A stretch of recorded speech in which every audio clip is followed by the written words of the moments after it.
Boa tarde a todos e todas, boa tarde aos meus colegas da mesa. Queria agradecer essa oportunidade para discutir esse tema com vocês. Eu preparei uma apresentação, eu achei muito legal a introdução do Tiago, que coloca o problema. O problema é o aquecimento global, os compromissos que foram assumidos no Acordo de Paris, o fato de que a gente dificilmente vai conseguir, cumprir o Acordo de Paris, né? Se controlar o aquecimento global era um desafio, agora a gente tem uma meta que é um desafio muito grande. Então,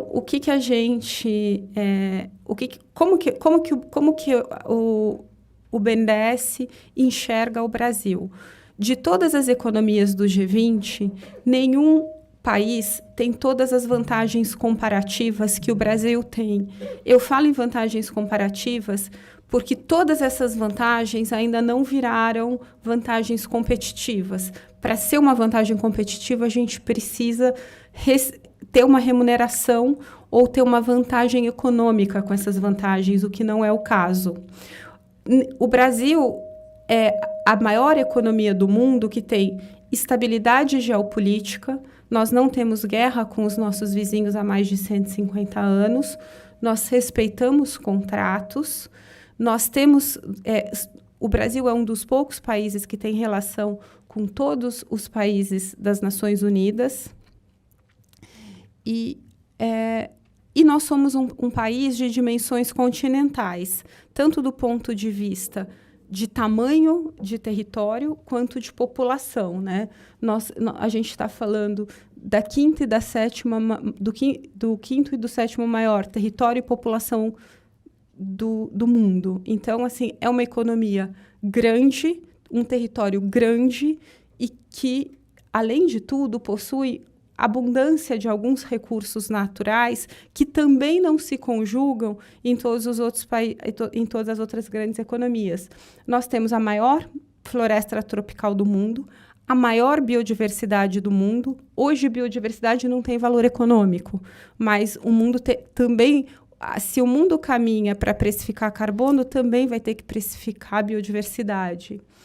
Nós temos 13% da água do mundo, então uma das maiores reservas, um país individual com a maior reserva de água doce do mundo. Nós temos segurança alimentar, a gente garante segurança alimentar para o Brasil e também para o resto do mundo. Nós temos energia renovável barata, a nossa matriz energética, como todo mundo... Eu acho que esse ano todo mundo aprendeu que a nossa matriz elétrica é 88% renovável, a nossa matriz energética é 47% renovável.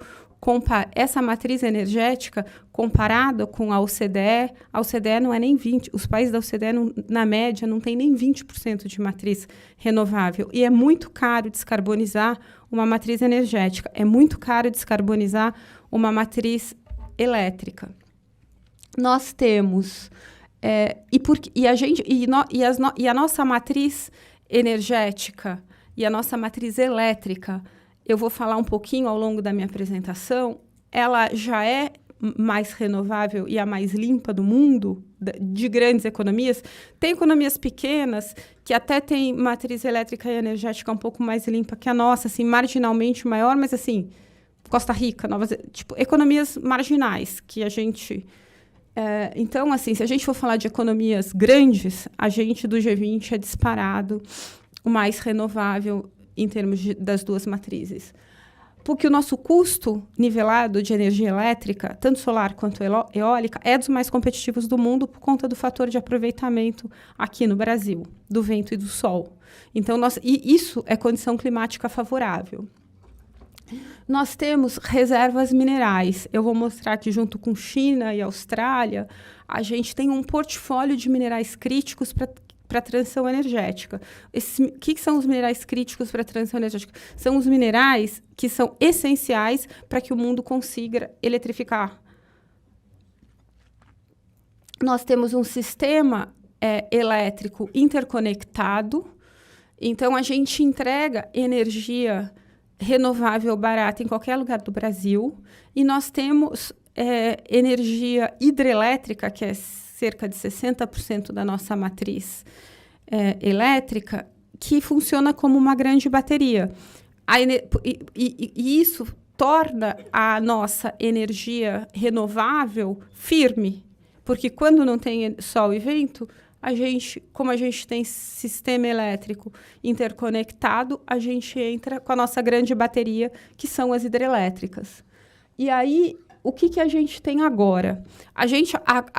Desde que esse governo assumiu, isso estava claro. Essas coisas que não estavam claras o ano passado, apesar de... eu concordo com a Clementina, o mundo já vem discutindo esse problema da transição, do aquecimento global e da necessidade de uma transição energética há muito tempo. É em 2020 que as coisas mudam, porque em 2020 a ONU lança o Race to Net Zero, e em 2021 os Estados Unidos voltam para o Acordo de Paris. Então, assim, 2020 e 2021 são anos que são um marco do ponto de vista de compromissos assumidos. E hoje, mais de 90% do PIB global está comprometido com o Acordo de Paris. Não sei se os compromissos assumidos vão ser cumpridos, mas mais de 90% do PIB está comprometido com a transição, está comprometido com a neutralidade de carbono em 2050. E aí, esse governo assume com essa clareza, com a clareza das vantagens comparativas do Brasil. A gente entende onde que estão os nossos gaps, a ausência de regulação. Como isso não estava claro antes, o Brasil não estava trabalhando em regulação. O mercado de carbono regulado já é uma realidade no Peru há tempos, já é uma realidade na Colômbia. Eu não estou falando da Europa, que tem... 6, 8 anos. Eu estou falando do Peru, estou falando da Colômbia. Ele já tem mercado regulado de carbono, México. A gente não. Então, a gente está atrasado na regulação, mas existe um alinhamento da sociedade e tem uma clareza de que a gente precisa trabalhar nesse framework regulatório de uma economia verde. Porque para o capital ter tranquilidade e para o capital tem riscos que o capital não corre. E risco regulatório está entre os maiores riscos. Então, e eu vou falar também um pouco ao longo da apresentação. E aí, essa casa é fundamental para isso. Esse trabalho, o trabalho do legislativo, do executivo, e o que eu sinto é que está todo mundo convergindo. O legislativo entende essa urgência de trabalhar nesse arcabouço regulatório de uma economia verde. O executivo sente essa necessidade, a sociedade civil, o capital privado precisa desse arcabouço regulatório para investir, porque entende que o Brasil oferece oportunidade.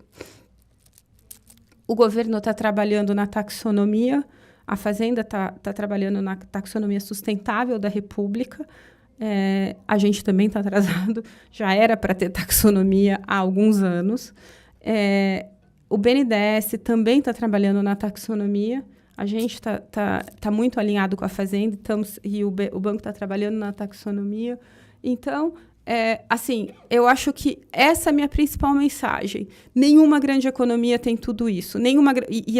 E aqui ainda tem biomassa, biogás, biometano. A gente tem dos maiores potenciais do mundo de biometano, porque o biometano, biogás e biometano podem ser feitos a partir da vinhaça, e nós temos a indústria da cana-de-açúcar e do etanol em escala no país. Nós temos, então, capacidade enorme de biometano, etanol e etanol de segunda geração. Nós já temos um mercado de biocombustível em escala. Nós temos biomassa, abundância de biomassa. A gente vai... em alguns setores de difícil abatimento, tipo aviação, o mundo não vai conseguir descarbonizar esses setores sem o Brasil na equação. Então, o Brasil ajuda o resto do mundo a descarbonizar. Então, a minha grande mensagem é essa. Nenhum país tem tudo isso. Hidrelétrica, solar, eólica, sistema elétrico interconectado, biomassa, biocombustível, reservas de minerais críticos. segurança alimentar, estabilidade geopolítica e uma democracia onde, de fato, impera rule of law. Nosso sistema legal funciona. Então, tudo isso junto, os Estados Unidos não têm, a Europa não tem, a Arábia Saudita não tem, o Chile não tem, ou falta sistema elétrico interconectado, ou falta bateria, aí não tem hidrelétrica, está trabalhando, aí tem alguns países que estão trabalhando em tecnologias de bateria de grande porte, eles estão correndo atrás. E aí, assim, a minha segunda mensagem, apesar de tudo isso, nós temos uma janela de oportunidade. Todas essas vantagens comparativas juntas e combinadas, elas não vão prevalecer por muito tempo. Porque o mundo vai sobreinvestir em energia elétrica, em energia eólica e solar. Portanto, o custo nivelado de energia renovável no resto do mundo vai cair. Esse custo nivelado de energia renovável barato faz com que o Brasil possa ter o hidrogênio verde mais barato do mundo. Só que, se a gente não construir rapidamente esse arcabouço regulatório para uma economia verde, não construir uma política operacional e uma política energética para que a gente faça com que essas vantagens comparativas virem vantagens competitivas e se materializem em valor, em geração de valor para o país, a gente perde uma janela de oportunidade. E essa janela deve se fechar ali um pouquinho depois de 2030. E além de tudo, a maior, como o Thiago falou, a melhor tecnologia do mundo para capturar carbono ainda é árvore. E a gente tem a maior floresta tropical do mundo. Portanto, o maior potencial de captura de carbono do mundo também está aqui. O Brasil pode capturar uns 15% do mercado global de carbono. Aí, esses slides pode até passar rapidamente para a gente não perder tempo, mas assim são slides onde eu mostro que o Brasil tinha um bode na sala, que era o arcabouço fiscal, a reforma tributária, controlar esses índices macroeconômicos emergenciais, e é isso então agora que a gente já trabalhou nisso, tem até no slide anterior, vocês vão ver, né, que a nossa inflação está... Esse daí pode pular também. Que a nossa inflação está menor que a da Alemanha. Então, nunca foi assim. Uma vez que a gente... O PIB está crescendo, né? O desemprego está sob controle, a inflação sob controle, índices macros sob controles, o nosso foco tem que ser o plano de transição ecológica e energética. Isso tem que ser o foco daqui para frente, porque é aí que está o longo prazo. E aí, por isso que eu coloquei aqui a importância dessa nova política, porque não adianta, a gente não quer exportar só o evento e replicar um modelo agrário exportador. A gente quer exportar produtos com alto valor, com valor agregado, ou seja, com grande quantidade de energia, de conteúdo energético de baixo carbono, amônia verde, HBI verde, química verde. É isso que a gente quer exportar. E isso é uma possibilidade do que mais do que uma neoindustrialização, é um reset da nossa indústria, é um recomeço da nossa indústria em bases sustentáveis e verdes. A gente tem condições de fazer isso agora. A gente só precisa ter política industrial que dialoga com o plano de transição energética, com o plano de transição ecológica e com o novo PAC. Então, aí, assim, aqui embaixo, novas regras fiscais, superamos, reforma tributária, superamos, o rating do Brasil foi upgraded, mas ainda está underrated, na minha visão. Nosso rating já podia... Quando a gente compara o Brasil é o 5º maior emissor de gases do efeito estufa, mas para a gente é muito mais barato descarbonizar. Porque o nosso carbono, diferente do resto do mundo, vem do uso da terra e do desmatamento. 50% vem de desmatamento e 24% do uso da terra. E esse desmatamento não está ligado ao PIB, está ligado ao crime. Então, controlar esse desmatamento não vai impactar nosso PIB. diferentemente do resto do mundo, que para descarbonizar precisa limpar a matriz elétrica, precisa limpar a matriz energética e precisa mudar o processo industrial. Isso tem mais custo, isso afeta a PIB. A discussão do mundo é se para que eles descarbonizem, eles precisam... se isso vai fazer com que o PIB cresça menos ou caia. Essa é a discussão que a Inglaterra tem. Essa é a discussão que outros países têm. Não é a nossa discussão. Porque o nosso carbono não está ligado ao PIB. Né? Aí, o que a gente acha também? Que o Brasil pode atrair capital internacional, e muito, porque tem que vir para cá. Quem, em sã consciência, vai montar uma siderúrgica na Europa? Que não tem energia renovável barata.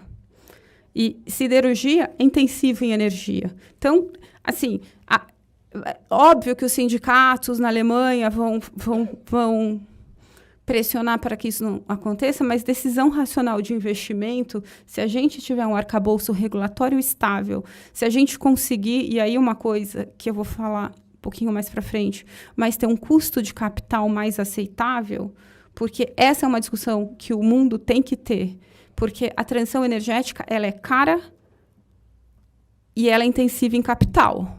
E aí o terceiro mundo já paga um custo de capital muito maior, nós, a África. Então, e porque regras do Banco Central Europeu e do FED consideram os nossos países de alto risco. E os modelos das agências de rating também dão downgrade qualitativo para a gente, não por conta dos nossos indicadores econômicos, mas muitas vezes por conta de indicadores qualitativos. E essa é uma discussão que a gente tem que ter. Aí, mais alguns números do PAC e como o PAC dialoga com o plano de transição ecológica da Fazenda. Pode ir. Pode ir. Aí, o Bonde Sustentável da República, que vocês sabem que foi emitido. Aí, muito aqui eu já falei também. O que eu acho importante falar? A gente, quando a gente fala em custo de capital, pode até voltar. Quando a gente fala em custo de capital, os países desenvolvidos eles anunciaram planos multibilionários de neoindustrialização verde. Esses planos podem ter nome de Inflation Reduction Act, pode ir European Green Deal, a Austrália tem outro... Cada um tem um nome, mas, na prática, são planos protecionistas que dão muito subsídio e muito incentivo para que a indústria, essa nova indústria, pouco intensiva em carbono, e assim, se instale lá. Os Estados Unidos estão pagando $7.500 por carro elétrico comprado lá, para que o subsídio fique lá. Hoje, a gente fala com clientes brasileiros que estão colocando planta ligadas a essa nova economia, de biocombustível, de química verde, nos Estados Unidos, porque tem 100% de subsídio. Subsídios de 100, 200, 300 milhões de dólares. Então, é uma indústria que viria para o Brasil, porque aqui tem matéria-prima e tem as condições climáticas favoráveis, mas a gente não tem custo de capital e não está oferecendo, e a gente tem uma restrição fiscal para oferecer subsídio. Então, isso é ameaça para o Brasil. E outra coisa, essa transição energética, que eu acho muito importante, outra mensagem, ela tem que ser socialmente justa. A gente não pode deixar ninguém para trás. Por isso, a gente tem que lidar com o aquecimento global e, ao mesmo tempo, porque, segundo a Agência Internacional de Petróleo, num cenário base, hoje se consome 100 milhões de barris de óleo equivalente por dia. Em 2050, vão ser 57 milhões. Então, assim, o phase-out, o phase-down, eu não sei nem se vai ter phase-out da indústria de óleo e gás, mas o phase-down, ele é lento, porque o petróleo, ele é insumo, ele é energia e ele é insumo para materiais, né? Então, é difícil, é uma transição difícil.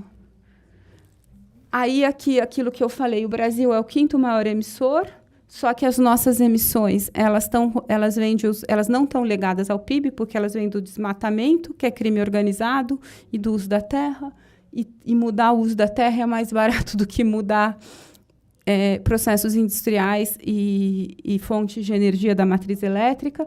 E as nossas NDCs, O Brasil assumiu o compromisso de virar carbono neutro em 2050. Na minha opinião, se a gente quiser, a gente vira antes. Porque vai ser mais barato reflorestar e controlar o crime organizado, porque é isso que a gente precisa fazer para virar carbono neutro. E o presidente Mercadante tem falado muito num projeto do BNDES, que o BNDES quer promover o arco do reflorestamento. Se hoje existe o arco do desmatamento, a gente tem que trabalhar para criar condições para que o arco do desmatamento seja reflorestado. A gente já controlou crime organizado e desmatamento. Esse governo já fez isso. O governo Lula já conseguiu reduzir desmatamento em outras épocas no Brasil. Então, a gente tem que conseguir agora. Isso aqui também, a redução, que já caiu 43% até antes do último anúncio, com multa, com embargo, voltando com sistema de comando e controle.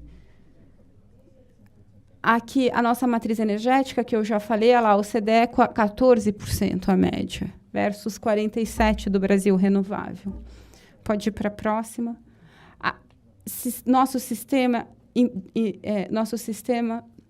grid nacional, nosso sistema elétrico interconectado e as nossas hidrelétricas que funcionam como uma grande bateria. Aqui, o nosso potencial em solução baseada na natureza e carbono, que eu também já falei, pode ir. Aqui, a gente já tem um monte de coisa, mas aqui tem mais um monte de potencial, de biomassa, de solar, de wind offshore. O wind offshore, que é uma tecnologia que os PPAs estão desmontando todos no resto do mundo por conta de inflação e de custo de capital, mas é uma tecnologia mais eficiente, que é o wind onshore, e uma hora vai chegar. Pode ir. Aqui, o crescimento de solar no Brasil. O Brasil é um dos países com maior capacidade de solar. Essa é a fonte que mais cresce na nossa matriz. Aqui, eólica offshore. Isso aqui, na minha visão, é coisa para daqui 10, 15 anos. Aqui, e assim, o Brasil começou a fazer, que nem aqui se discute transição há muito tempo, o Brasil começou a fazer transição há muito tempo. O Brasil começou a fazer transição nos anos 70 com pró-álcool. Né? Quando a gente optou por biocombustível, nos anos 70, a gente fez uma transição. Quando a gente, né, depois do apagão, a gente teve apagão no final do período ali do Fernando Henrique, logo depois a gente fez o Proinfa para fomentar a eólica e solar. Ali a gente fez de novo transição. Então, a gente já faz transição há muito tempo. E o BNDES financia a transição há muito tempo, porque quem financiou todos esses programas foi o BNDES. Então, a gente já sabe como fazer. A gente já sabe como criar arcabouço regulatório, a gente já sabe como criar mandatos, porque para que a gente... O que a gente fez para fomentar etanol e eólica e solar? A gente criou obrigatoriedade de mistura na gasolina com etanol e leilões de eólica e solar. Como a gente vai fazer agora, eu não sei, mas a gente já fez no passado. Podemos ir. Aqui um pouquinho dos projetos de SAF no Brasil e etanol de segunda geração. Aqui, potencial de biogás e biometano. Biogás e biometano são projetos muito resilientes a preço, já são economicamente viáveis. São várias rotas tecnológicas. A gente acredita em todas nas diferentes rotas de descarbonização. A gente acha que vai ter que ter biocombustível, eletrificação. Para cada setor, uma solução específica. Para ônibus, a gente acha que é a eletrificação de frota. Para carro de passeio, a gente acha que biocombustível no Brasil é a solução. Para os setores de difícil abatimento, é hidrogênio verde. Então, a gente aposta, a gente acha que a gente tem que olhar para todas as rotas. Pode ir. Aqui, mostrando o nosso potencial em minerais críticos. Né? O Brasil tem um portfólio de minerais críticos ali, junto com China, com Austrália. Aqui, a necessidade de um arcabouço regulatório verde. E aqui é onde essa casa mais pode ajudar, a gente tem que ter clareza disso. Aí pode ir. Potencial de hidrogênio verde, pode ir para o próximo. Pode ir para o próximo. Esse gráfico mostra o Brasil como o menor custo de hidrogênio verde do mundo, potencialmente. E, em 2050, o mundo vai consumir entre 340 a 530 milhões de toneladas de hidrogênio verde. Que nem a gente fala em milhões de barris de óleo equivalente hoje, a gente vai falar em milhões de toneladas de hidrogênio verde. Aqui são projetos que já passam pela nossa mesa. No BNDES já tem mais de 30 bi de dólares de projeto de hidrogênio verde. Hidrogênio verde no resto do mundo. Isso eu já falei. E o papel do BNDES? O BNDES é o grande... Além de tudo, além de todas aquelas vantagens comparativas, o Brasil tem o BNDES. Os Estados Unidos tentaram copiar o BNDES quando eles criaram o PIC e depois o DFC, não conseguiram. Então, assim, ter um banco que tem 71 anos, que financiou a industrialização do Brasil, que financiou o Petróleo é Nosso, que financiou que financiou tudo, todos os ciclos pelos quais a industrialização brasileira passou, é um luxo, porque lá tem muito conhecimento embarcado. Eu trabalhei 25 anos no mercado financeiro, é a primeira vez que eu estou no setor público. E eu vim para o BNDES para tocar infraestrutura e transição energética. E não existe nenhum banco que tenha a governança corporativa tão alta que nem a do BNDES, porque num banco privado, um banker, quando ele não quer fazer uma transação, mas o presidente do banco quer, ele pode mandar o banker embora e fazer. No BNDES, não. No BNDES, se o corpo técnico não quer fazer e o diretor quer, não vai fazer. Se o corpo técnico quer fazer e a diretoria não quer, não vai. Então, assim, é uma governança corporativa muito sólida, passa por todas as instâncias de decisão com independência. No setor privado, claro que o dono do banco pode fazer o que ele quiser, o dinheiro é dele. No BNDES, o dinheiro é público. Por isso que tem essa governança altíssima. Aí alguns números do BNDES. O BNDES financiou 80% de toda a energia. O Brasil tem 194 gigas instalado, o BNDES financiou 80% disso. O BNDES financiou todos os metrôs, financiou 85% das rodovias, 100% das ferrovias, grande parte dos portos. Quem entende infraestrutura no Brasil é o BNDES. Aí, um pouco... E como o Brasil optou pela transição energética, o BNDES já é um banco verde.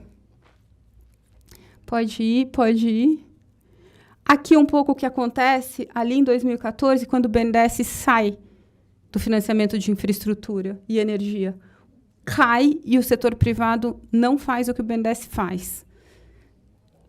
Então, isso já aconteceu. A gente achava, se o BNDES não fizer, será que o setor privado vem? Não vem. Para alguns riscos que o BNDES topa, o setor privado não topa. Aqui, a ABDIB diz que o Brasil precisa de 374 bi de reais por ano de investimento em infraestrutura e energia. Por isso, só o BNDES não adianta. Precisa do BNDES, precisa dos outros bancos de fomento, precisa de mercado de capitais, precisa de banco privado, precisa de funding local, precisa de funding internacional. É muito capital para mobilizar. Porque o Brasil precisa... A gente entra no momento de transição energética tendo que fechar um gap de infraestrutura. Aí, um pouquinho... os casos, acho que é isso, né? Acabou meu tempo. Outro dia eu conto os casos. Obrigada.